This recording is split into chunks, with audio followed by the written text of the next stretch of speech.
Buen día, estamos hoy con Héctor Gutiérrez de la Garza, quien ha sido diputado local, ha sido diputado federal, ha trabajado en el gobierno del estado, en la oficina ejecutiva, también presidió la Fundación Colosio durante algunos años, entre muchas otras cosas de su vida política, pero las resumo en esto yo. ¿Cómo estás, Héctor? Gracias por la invitación, muy contento de estar aquí en mi tierra. Estabas como secretario de organización, ¿no? Así es. En el PRI Nacional. Así es. Te tocó esta elección del domingo pasado. Así es. ¿Cómo así la es. viste? Dame una evaluación breve del triunfo de Alejandro Moreno. Mira, yo creo que lo más importante, José Jaime, es cómo llegamos a esa elección por consulta a la base que por primera vez se realiza con reglas mucho más claras en el partido. Pues la derrota del 2 de julio del 18, digo, esa es la realidad. ¿Sabes qué, Héctor? Empecemos con eso, porque creo que fue ha sido la peor derrota del PRI como partido político, inclusive más profunda que la del 2000. ¿Estás de acuerdo? Totalmente. A ver, el candidato a la presidencia de la República, José Antonio Meade, que por primera vez un candidato ciudadano es el candidato a la presidencia de la República. Y se modificaron cosas dentro del PRI para que llegara él, ¿no? Totalmente, digo, con recado estatutario. Con recado casi presidencial. Así es, totalmente. Pero tuvo él en lo particular el 13.6% del total de la votación. Eso te muestra que el PRI no compró nunca al candidato. Lo que no se pensó... Voy más allá, un paréntesis. ¿El PRI no compra candidatos ciudadanos? El PRI no compra candidato que no siente que es militante priista. ¿Y sabes cómo te lo confirmo? Tuvimos elecciones constitucionales en el 2019. 6 elecciones, 2 gobernaturas, Puebla, Baja California, diputaciones locales, inclusive aquí en Tamaulipas. Y en ningún lado, porque abrimos los procesos, era una nueva forma de ejercicio, no tuve un solo registro de un candidato ciudadano. Uno solo, ¿eh? Nadie. Ninguno. No, porque había la posibilidad, obviamente, de que pudieran participar. Entonces, ¿qué es lo que no pensamos en julio del 18? Esa es la realidad. Profundiza sobre eso porque es interesante. Que nos iba a jalar todas las demás candidaturas. A ver, números tal cual. En el Senado de la República... 2018 estamos hablando. 2018. Okay. Teníamos 55 senadores. Ahora tenemos 14 y nomás ganó uno, el de Yucatán, Jorge Carlos Ramírez. Diputados federales, teníamos 200 diputados federales. Tenemos 47, pero estos 47, 38, 39 son pluris. Nada más se ganaron 9 distritos en el país. 9 de 300. Eso fue un desastre.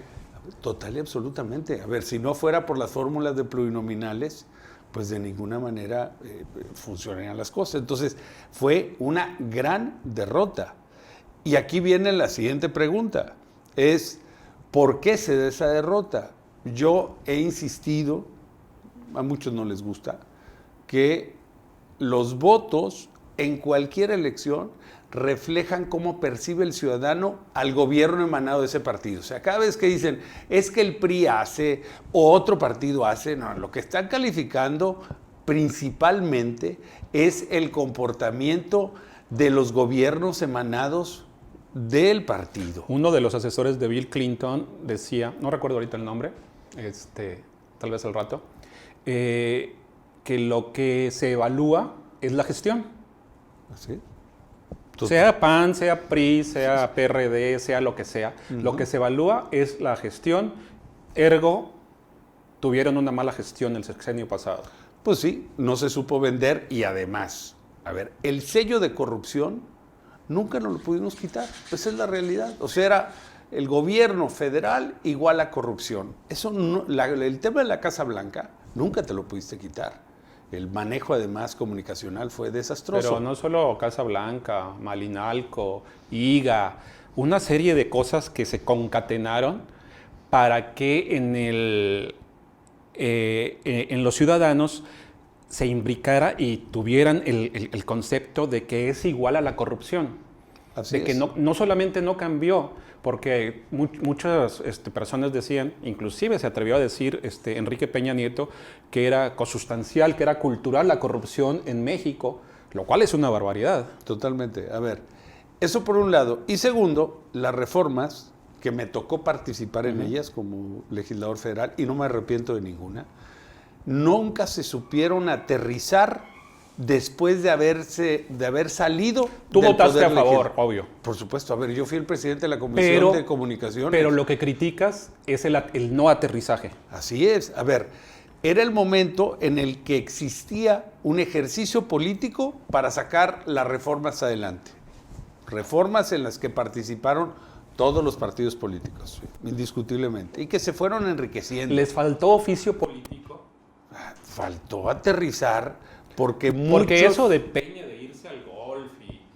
O sea, vemos a López Obrador 7 días, 24 horas casi, o sea, 16 dice él, o sea, yo quiero hacer 2 sexenios en uno, por eso trabajamos 16 horas.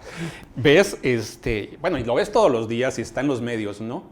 El contraste entre un tipo, un animal político, digamos, y Peña Nieto, que parecía más un figurín. No quiero que digas nada porque tú eres priista, pero se ven esas diferencias. A ver, yo creo que había demasiada academia, ojo, vaya, no es un tema exclusivamente del presidente de la República, es el responsable total del gobierno, eso no lo pueden excluir, pero creo que había demasiada academia y poco aterrizaje.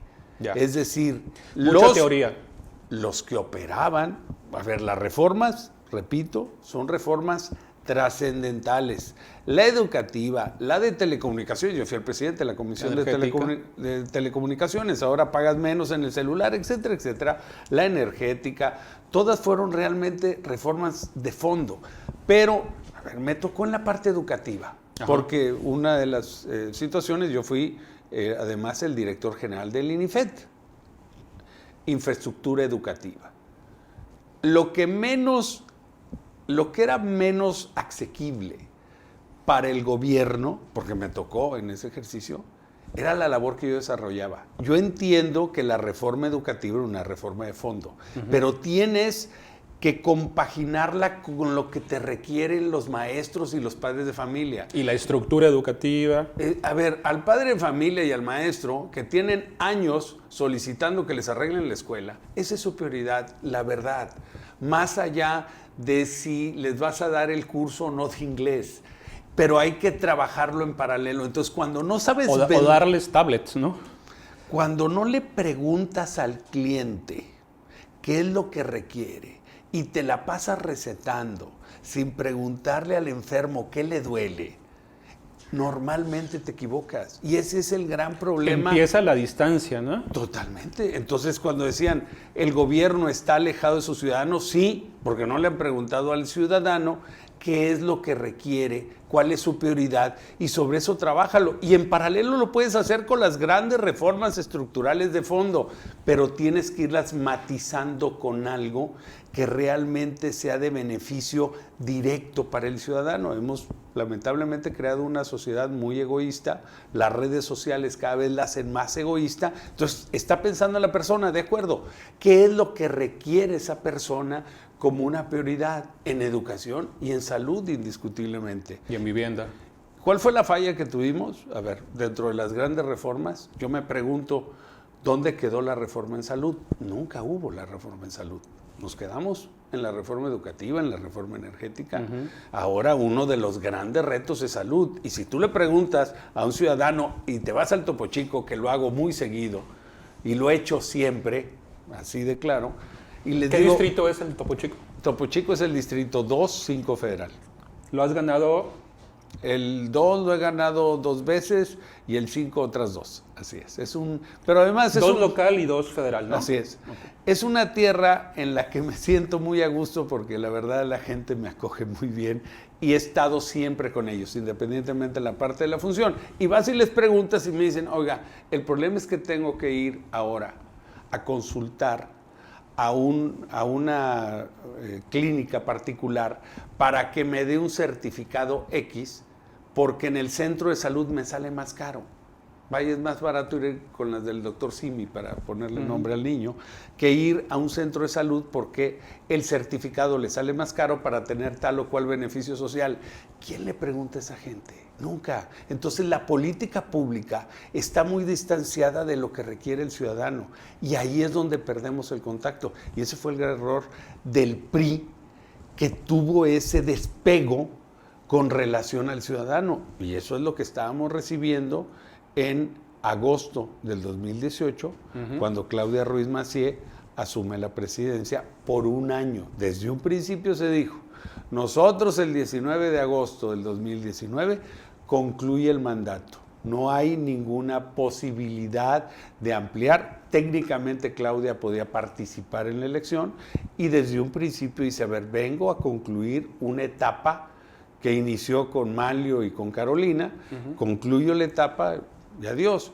Lo que no traíamos en el radar, te lo confieso en este momento, es que el gobierno del presidente Peña salía hasta el 1 de diciembre del 18.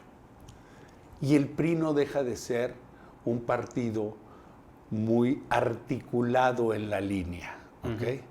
Entonces pareciera que iba a ser un contrasentido cuál iba a ser el ejercicio con un gobierno que había perdido la elección en julio del 18 y que salía hasta diciembre del 18. Entonces, del año, la realidad es que hubo 3 meses que nos la pasamos flotándole, te lo digo tal cual. Entonces, realmente la labor del equipo de esta dirigencia fue de 9 meses, fue así de claro. Y con otro problema. Sí, porque era como un limbo después de las elecciones hasta diciembre, ¿no? Así es.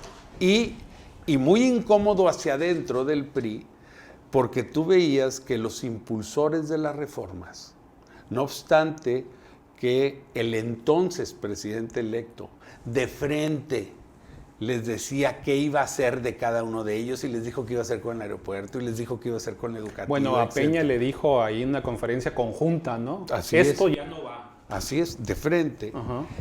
Y guardaron silencio. Entonces era muy complejo convencer al priismo de cómo tenía que actuar. Entonces, el margen que tuvimos a partir del 1 de diciembre es donde empezamos a generar una dinámica distinta del partido. ¿Y qué hicimos? Pues una comisión de diagnóstico con Samuel Palma. A ver, lo primero vamos a escucharlos. Ya sabíamos una gran parte de la crítica, pero tenía que generarse una catarsis. A ver, necesitamos que al presidente del partido, en este caso a la presidenta del partido, a Claudia, el militante se lo dejara de frente. Eso es lo que quería hacer, hombre. Y ni modo. Estábamos sentados y empezamos en Sonora, no se me olvida, fue el 8 de septiembre en Sonora, sí, porque estuvimos el 10 aquí en Nuevo León y aquí fueron más decentes o más prudentes. Pero el 8 de septiembre en Sonora, a ver, no tienes una idea. Agarraron la cubeta y era parejo y de frente. Entonces, pero empezamos a ver que mientras las... Bueno, pero Sonora priista, ¿no? Sí, claro. Aquí pero, con un gobierno independiente diferente. Pues sí, pero el priismo como más ordenadito. Ahora que que tuve la oportunidad de ver el contexto nacional, Nuevo León sí es atípico. O sea, es atípico no solo porque tiene un gobernante independiente, que es el único estado que tiene un gobierno independiente, que es el Bronco, sino la clase política de Nuevo León es distinta, es atípica. Hay una mezcla, es muy difícil el llegar o accesar a un cargo de elección popular o un cargo de dirigencia. Hay mucha competencia, ¿no? Fíjate que ¿de qué se trata? Siempre hemos dicho que en política es como el chorizo, se amarra arriba y se amarra abajo. Pero hay muchos estados del país donde nada más necesitas amarrarlo abajo. Es decir, si tienes una base y una capa, transita. En Nuevo León es muy complejo, por los factores de índole económico, por la clase política. Si en Nuevo León no es chorizo, ¿qué es? Pues no te sé decir qué será. A ver, más bien... Machacar. Machacar. A veces, y creo que Nuevo León va a tener ahora una etapa muy interesante, porque el ejercicio de la elección de la dirigencia con sus... ¿Terminamos con el 18? Sí, claro, por supuesto. Ok. Bueno, vamos a entrar lo que sigue después de este ejercicio del que estás hablando. Ajá. Sigue. A ver, ¿qué hicimos? Pues primero, ver nuestra realidad económica del partido. Y el INE tenía en ese momento la posibilidad de sancionarnos con más de 400 millones de pesos por supuestas afiliaciones indebidas. ¿Qué significa? Que de repente... En este proceso interno. Sí, claro. Ok. ¿Qué significa? Que José Jaime Ruiz de repente aparecía que era militante del Partido Revolucionario Institucional, ¿no? Que no es el caso, obviamente. Entonces, cuando nos damos cuenta, había la posibilidad de más de 400 millones que nos iban a fincar de multa. Logramos un convenio con el INE para que es el acuerdo 33 para todos los partidos, sobre todo PRD y nosotros andamos en el mismo problema. Para empezar un ejercicio de afiliación y refrendo y depurar tu padrón. Lo iniciamos el 5 de febrero, José Jaime. Y empieza, pero era un ejercicio para ir limpiando el padrón. ¿Qué significaba? Solo se queda del que tenga un documento firmado con firma autógrafa que es militante del partido. Punto. Así iniciamos. Los muertos no cuentan como... Los muertos no cuentan. Hacía tiempo. Exactamente. Bueno, era un padrón de 6,5 millones aproximadamente. Y voltó el 30, ¿no? Por ciento. Espérame. El 27 de febrero, o sea... ¿Cuánto duraron en depurar esto? No se ha terminado. No se ha Ahorita terminado te comento. A ver, el 27 de febrero dicen, oigan, fíjense que la elección de la dirigencia nacional va a ser por consulta a la base. ¿Y qué base es? El padrón. Le dije, el padrón está en construcción. O sea, el padrón estamos apenas limpiándolo y concluye el 31 de diciembre. Con ese vamos a jugar y vamos a pedirle al INE que es el árbitro. ¿Qué dice el INE? Te dice, bueno, primero te voy a cobrar 230 millones de pesos, que era imposible para nosotros, para la economía del partido, para él ser el árbitro. Y segundo, si vamos a iniciar un proceso, entonces tu padrón va a ser definitivo. En consecuencia, ya no te aplica el beneficio del acuerdo 33. Y esa era la muerte del partido. Entonces, tomamos la decisión que nosotros llevamos el proceso. ¿Qué nos echa la mano el INE? El INE no lo depura. Entonces, ¿cuánto les costó el proceso? El proceso en su totalidad menos, ¿sí? Aproximadamente anda en 80 millones porque ya no traemos más dinero y fue prestado. Digo, así de claro, no hubo de otra forma de salir. ¿Quién les prestó? ¿Mande? ¿Quién les prestó? No sé, pregúntale, ese es un banco. Eran varios bancos, pero a ver. Quiero saber qué banco es. Va a estar interesante claro. esa parte. Bueno, pero ¿a qué concluye este escenario? Que el INE nos ayuda. El INE nos quita todo lo que tenía reportado el INE como muertos, difuntos, defunciones, nos quita credenciales de elector vencidas, ubica perfectamente en qué sección te toca, entonces tuvo orden. Y ese es el padrón de 6,764,615. ¿Pero ya quedó ese padrón, Héctor, antes de diciembre? No, ese padrón, ahora Alito, y ayer que tuvimos la junta, y digo ayer porque ayer presenté mi renuncia, pero estaba en reunión con ellos, inician ahora el 20 de agosto. Nada más, es una aclaración. Estamos grabando este viernes, por si lo ven el sábado la grabación. Porque si decimos ayer y eso, podemos confundir a la audiencia, ¿no? Okay.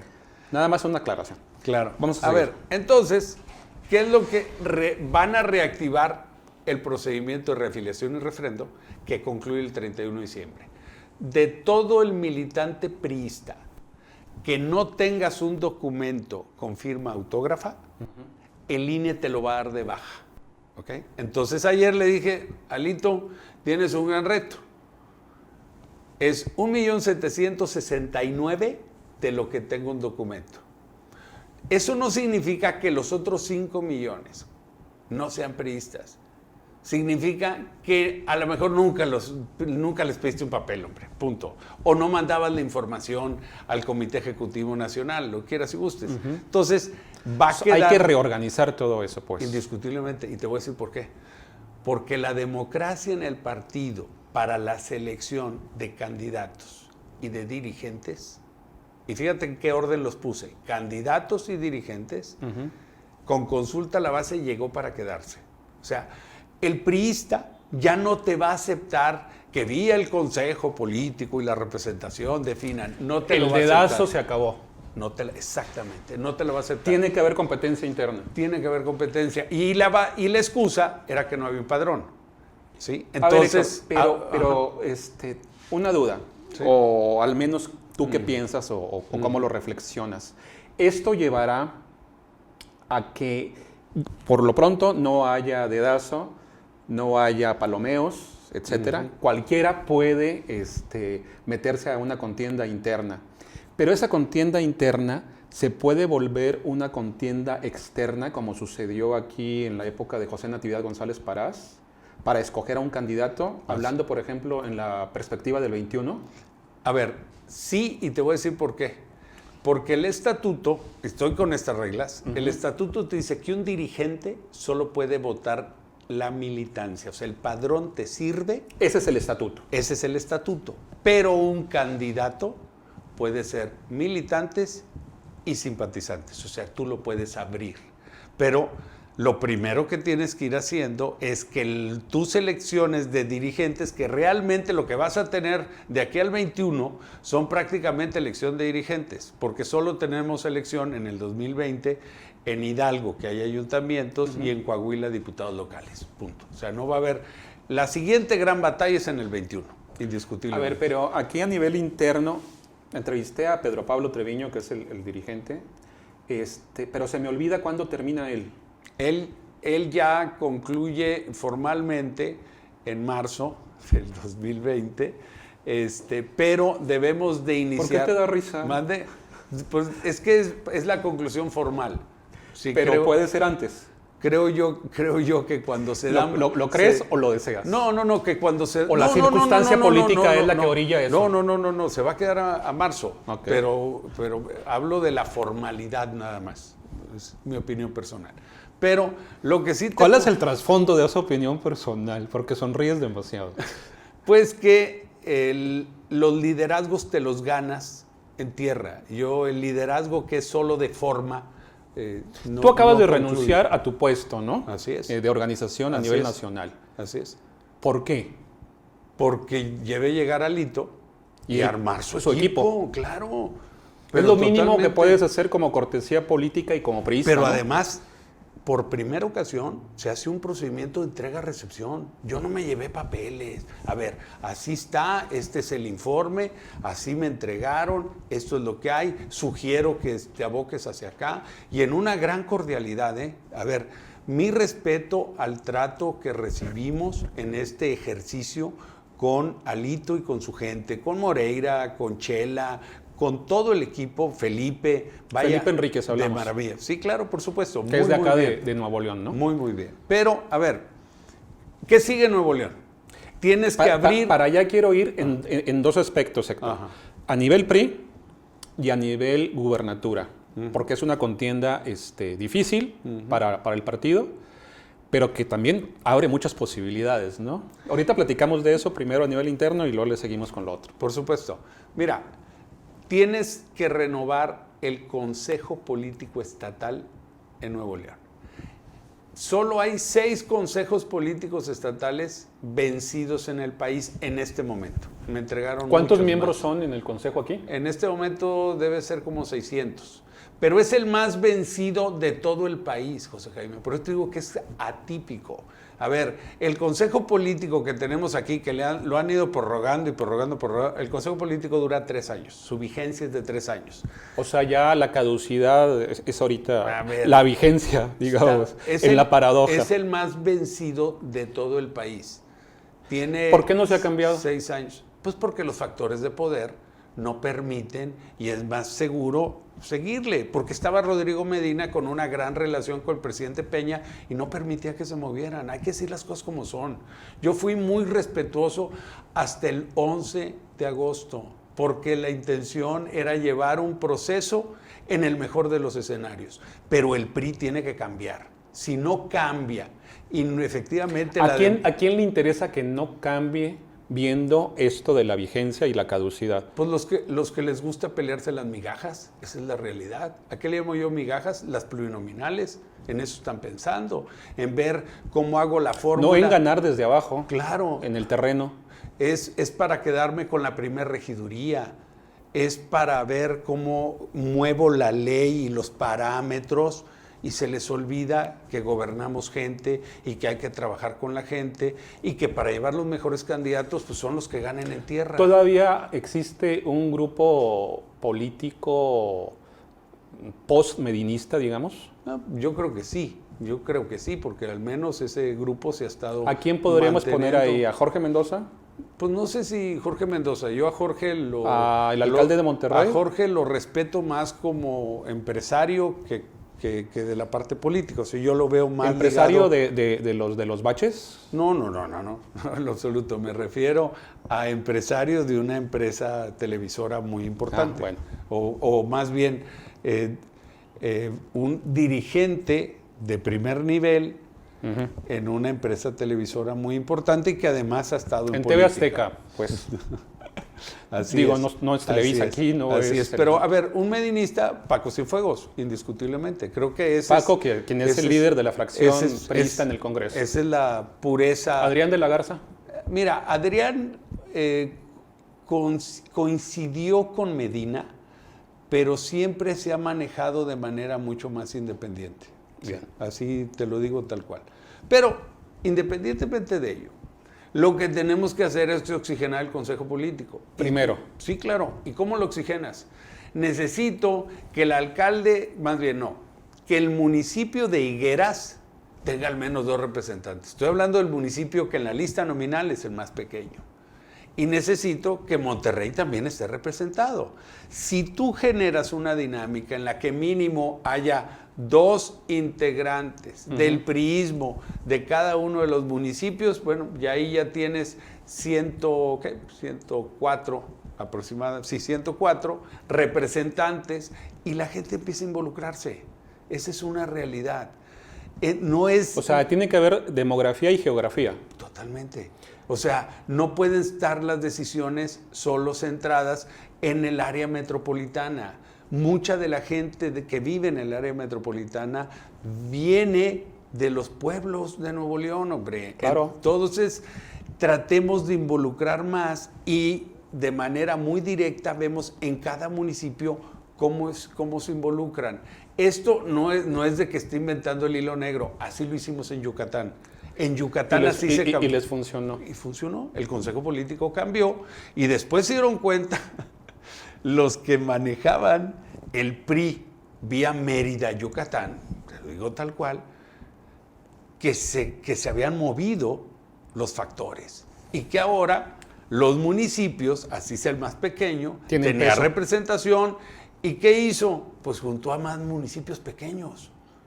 Entonces hubo una fuerza de lo de los municipios pequeños y terminaron con un espacio importante. Así se hace la política. Eso es la representatividad, digamos, ¿no? Totalmente. Y entonces... Que deviene en democracia.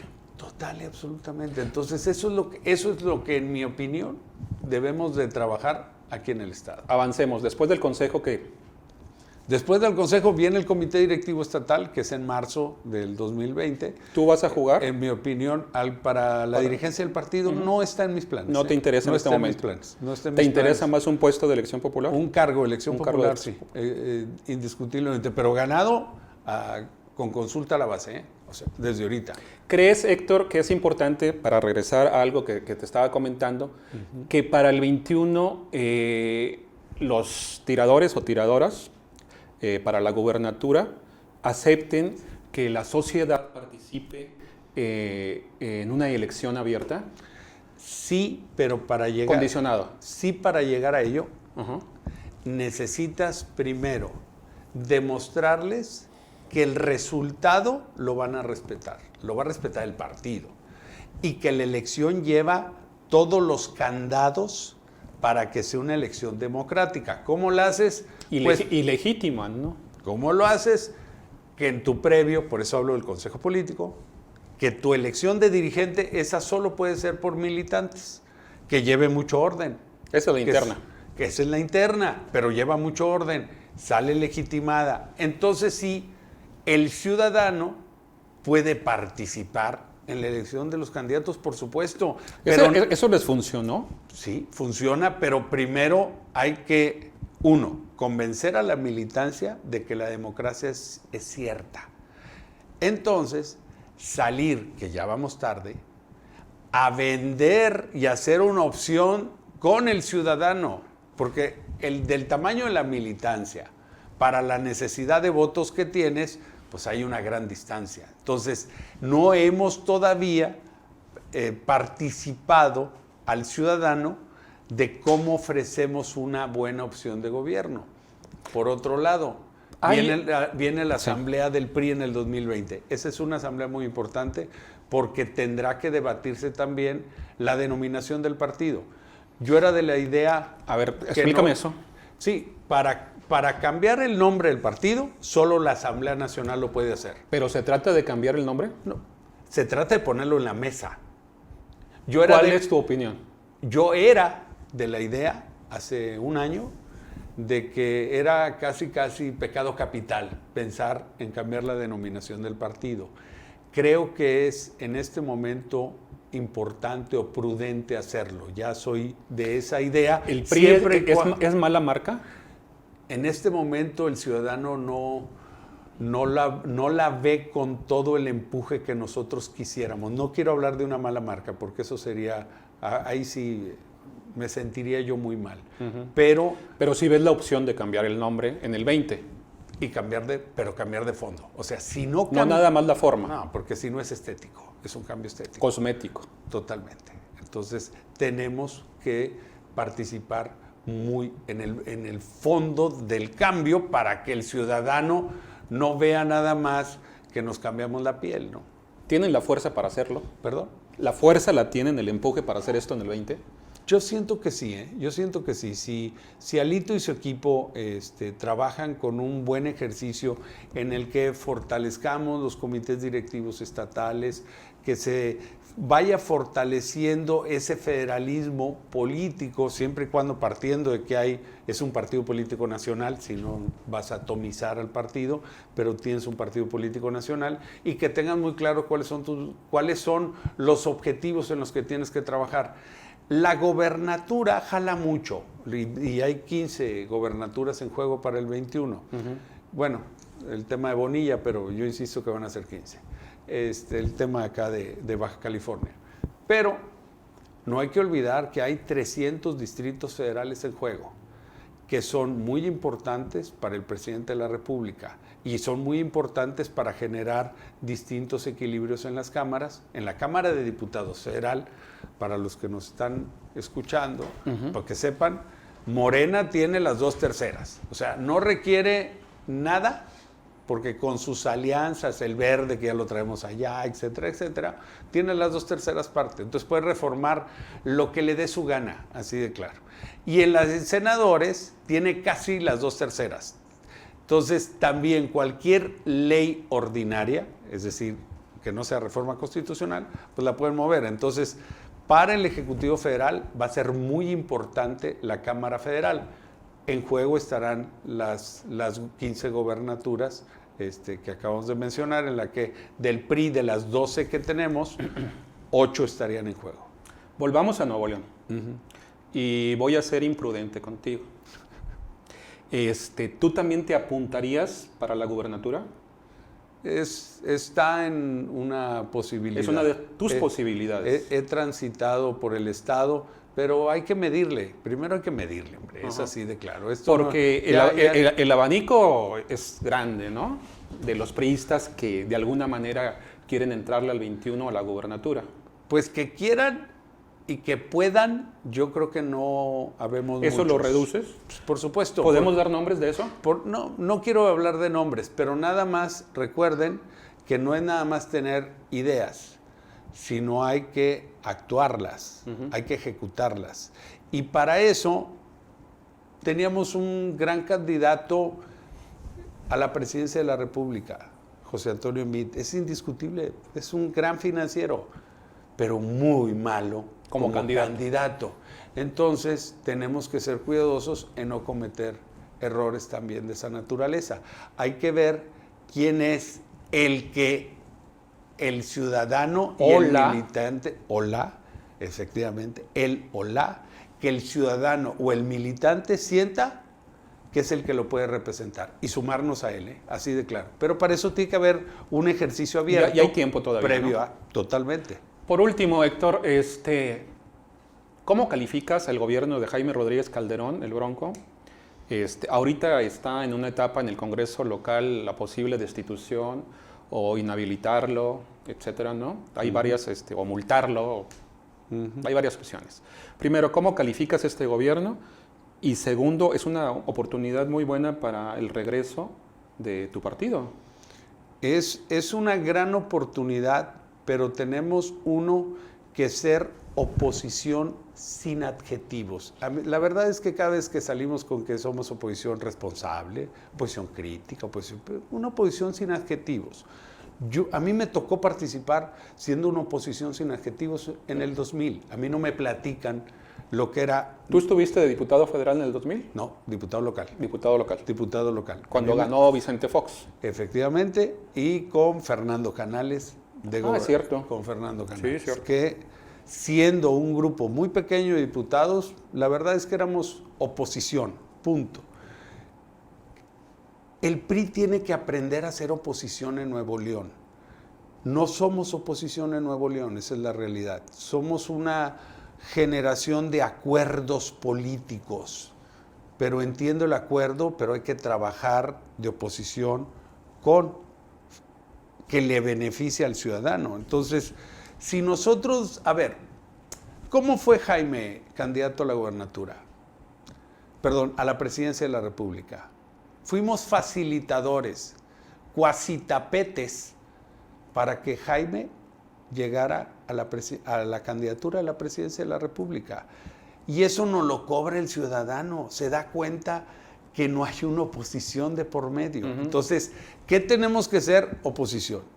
Jaime desperdició una gran oportunidad que tuvo, esa es la realidad, punto, yo no veo... Que no volverá a tener.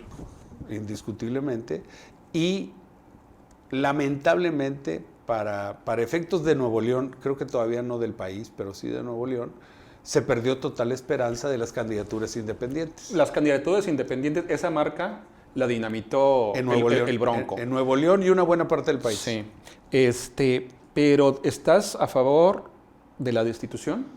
Mira, estoy a favor del Estado de Derecho, siempre. Porque si no, voy a estar del lado de lo que le critico al presidente de la República cuando en la mesa... Pero la destitución es parte del Estado de Derecho. No. Sí. ¿Sí o no? Sí, pero analizado adecuadamente. Creo que ha sido un boom mediático. ¿Le convendría a Nuevo León que se fuera el Bronco en este momento? Bueno, jurídicamente en los tiempos. Mira, primero, el análisis legal que ya hice es que es juicio político en el Congreso y posteriormente resolución del Tribunal Superior de Justicia. Sí. Entonces, del Superior de Justicia. Y por el propio procedimiento, es un procedimiento que va a llevar una buena cantidad y que además no es tan irregulado. Va a ser muy fácil estarlo obstaculizando. ¿Sí? Okay. Entonces, creo yo que eso nos va a llevar a un desgaste todavía mayor de lo que significa la gobernanza en el Estado y que se siga perjudicando el Estado, más de lo que lo ha perjudicado las decisiones de ocurrencias que ha tenido indiscutiblemente. Entonces creo que ha sido más un show mediático. Y si a mí me pones frente, ¿qué prefiero? ¿Derecho o justicia? Prefiero derecho.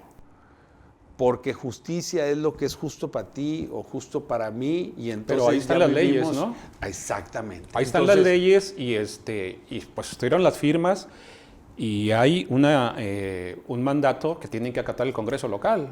Que tiene que haber una sanción indiscutiblemente, ¿sí? Nada más que la sanción no necesariamente tiene que terminar en la destitución. Tiene que terminar en la destitución. A eso es a lo que me refiero. Porque a cualquiera que nos van a sancionar tienes que medir la gravedad de la infracción para la sanción. Y aquí pareciera que hay un todo o nada, que en mi opinión ha sido más mediático que con una situación de fondo. Al menos así lo veo. Con eso terminamos, Héctor Gutiérrez. Te agradezco mucho tu visita. Vamos a seguir viéndonos. Te voy a invitar ahora que estás de nuevo leonés, de tiempo completo probablemente. De una buena parte. De una buena parte a algunas mesas, ¿no? Para Gracias. discutir todo este asunto con otros partidos políticos y demás. Creo que tenemos que oxigenar más lo que sucede en nuestro estado políticamente, socialmente y de todo lo que podamos manejarnos, ¿no? Totalmente. Te agradezco mucho. No, gracias a ti. Y le agradecemos a ustedes y a mi gran productor, Margarito Gaspar Huerta. Seguimos.